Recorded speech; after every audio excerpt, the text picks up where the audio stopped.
Subscribe my channel Self Reflector to keep watching such informative videos. Hey there, welcome to my channel Self Reflector. Today we are going to talk about Shiva, that which is not. The existence is divided into four dimensions: Sthula, Sukshma, Shunya and Shiva. Sthula means gross existence or physicality. Everything that you can sense through the five senses are Sthula. Anything you taste, smell, hear or touch is Sthula.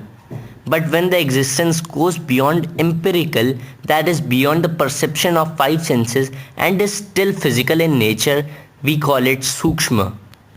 But if you go even further, existence becomes shunya, emptiness or absence of form.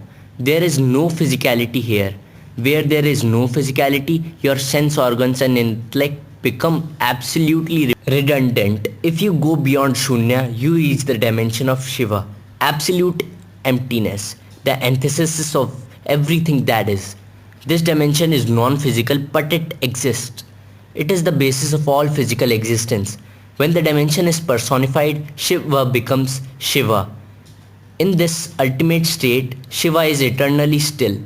One can only experience this state by stilling one's own existence. When Shiva moves, his initial phase of movement is dark.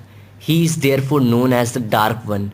When he emerges and becomes part of this world, he is light.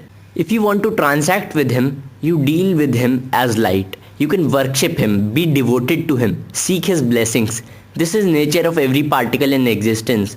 When it is still, it is dark. Anything that moves at speed of light, as we know, becomes light.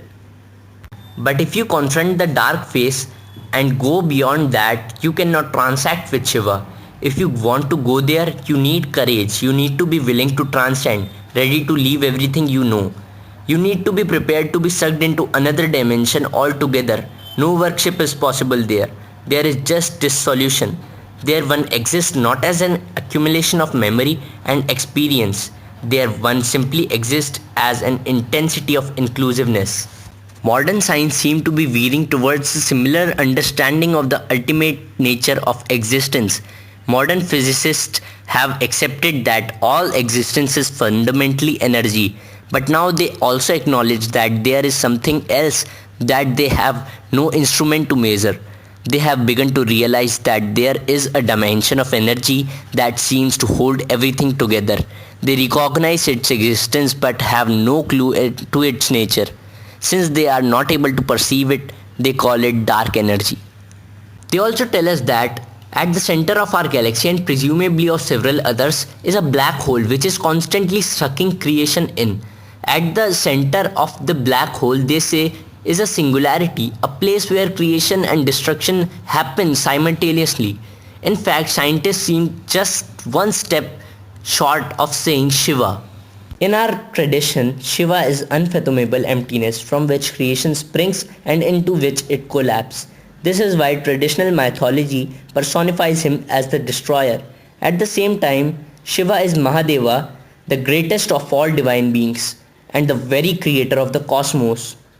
Scientists even seem to be describing the same forms that yoga has always held as sacred. Science today tells us that the universe is endless. Yogic culture talked of an ever-expanding universe millennia ago. It talks of the whole existence as an eternal and ongoing dance between Shiv and Shakti. The non-physical dimension is Shiv. The physical dimension that animates the universe is Shakti. Shiv is that which is not and Shakti is which is.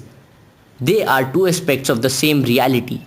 Shiva, the latent, unmanifest dimension of reality, generates an energy called Shakti, an energy that is consequence not of particles but emptiness, an energy without substance or basis.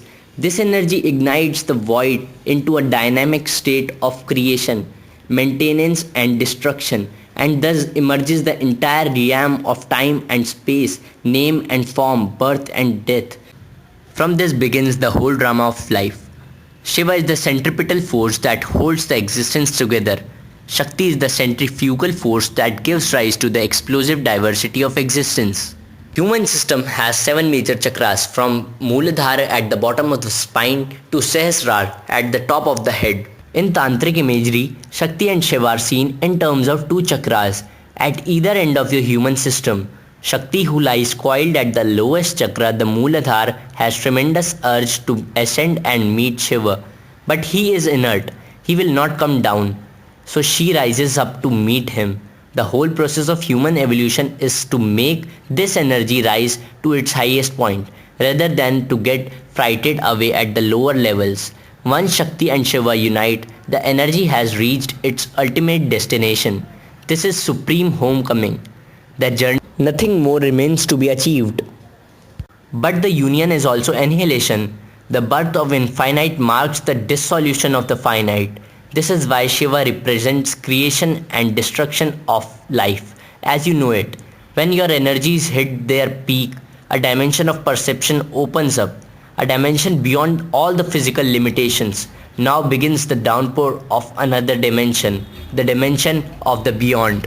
So this was the biography of emptiness. If you haven't clicked the like button yet, please do click that. And don't forget to subscribe to my YouTube channel and please share this video.